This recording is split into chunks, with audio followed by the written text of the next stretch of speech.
बोल गणेश महाराज की जय हो। बोल बांके बिहारी लाल की जय हो। बोल ग्यारस माता की जय हो।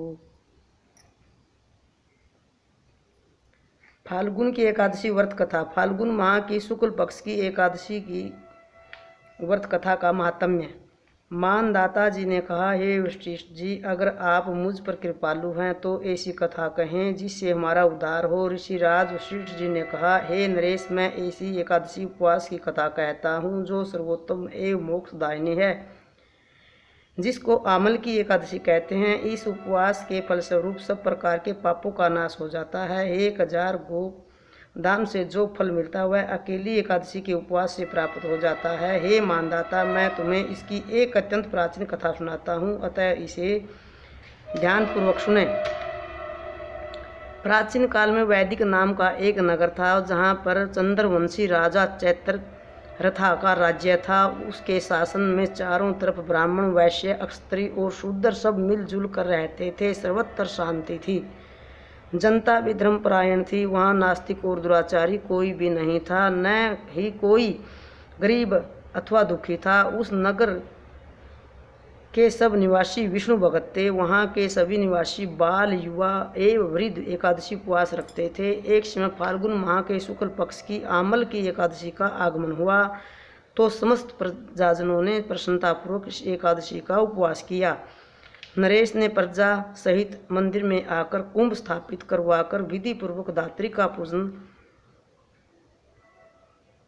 करने लगा।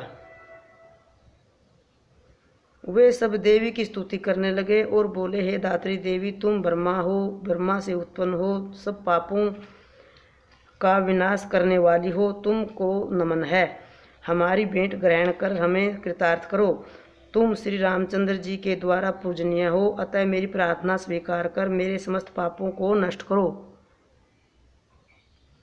वहाँ पर देव मंदिर में सब ने रात्रि जागरण किया। ठीक उसी वक्त वहाँ एक शिकारी आया जो दुराचारी, महापापी तथा अपने परिवार का पालन करने के लिए जीव अहिंसा करता था। इस समय वह अत्यंत बेचैन था, भूख व प्यास से व्याकुल था। भोजन प्राप्त होने की आशा के लिए वह मंदिर में एक कोने में जा बैठा। उसने भूख प्यास भूल वहाँ हो रहे विष्णु कथा और भजन कीर्तन सुनने में मगन हो सारी रात जागकर बिता दी। प्रातःकाल होते ही जब सब अपने अपने घर चले गए तो वह शिकारी भी अपने घर चला गया और भोजन किया। कुछ समय पश्चात उसकी मृत्यु हो गई और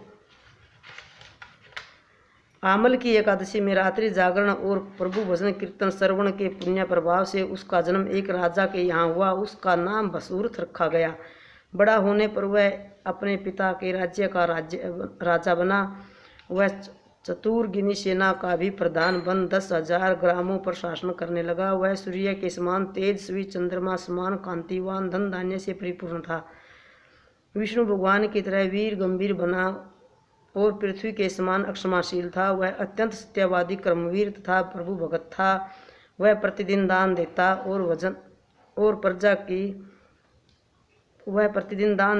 था और प्रजा का पुत्रवत पालन करता था। एक दिन नरेश जब जंगल में शिकार के लिए गया तो देव योग से वह रास्ता भूलकर इधर उधर भटकने लगा। अंत में थककर ऐसक वृक्ष के नीचे विश्राम अवस्था में निद्रा में लीन हो गया। उसी समय कुछ पहाड़ी डाकू भी वहां आ पहुंचे। डाकुओं के सरदार ने जब राजा को निद्रा में लीन देखा तो वे सब मारो मारो बोलते हुए राजा पर टूट पड़े।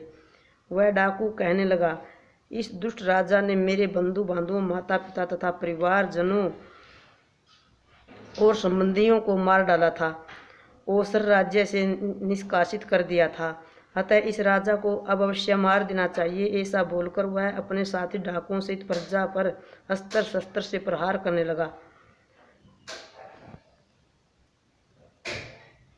परंतु उनके सारे प्रहार फूल समान गिर गिरकर समाप्त होने लगे।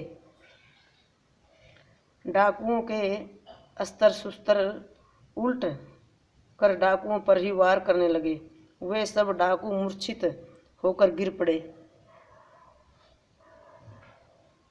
उसी अवस्था में राजा के सुप्त शरीर से एक अत्यंत दिव्य देवी प्रकट हुई। वह अत्यंत ही रूपवती तथा सुंदर एवं अलौकिक वस्त्राभूषणों से सुशोभित थी। उसकी भ्रुकुटियाँ तिरछी व नेत्र अंगार समान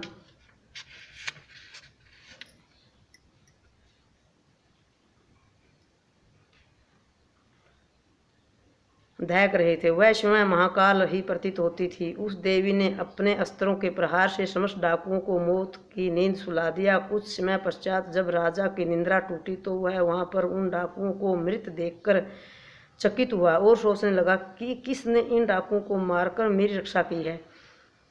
कौन मेरा हितैषी यहाँ पैदा हुआ और मेरी प्राण रक्षा की। जब वह राजा ऐसा विचार कर रहा था तभी आकाशवाणी हुई, हे नरेश, इस संसार में विष्णु भगवान के अलावा और कौन रक्षक हो सकता है। स्वयं प्रभु ने तुम्हारी रक्षा की है।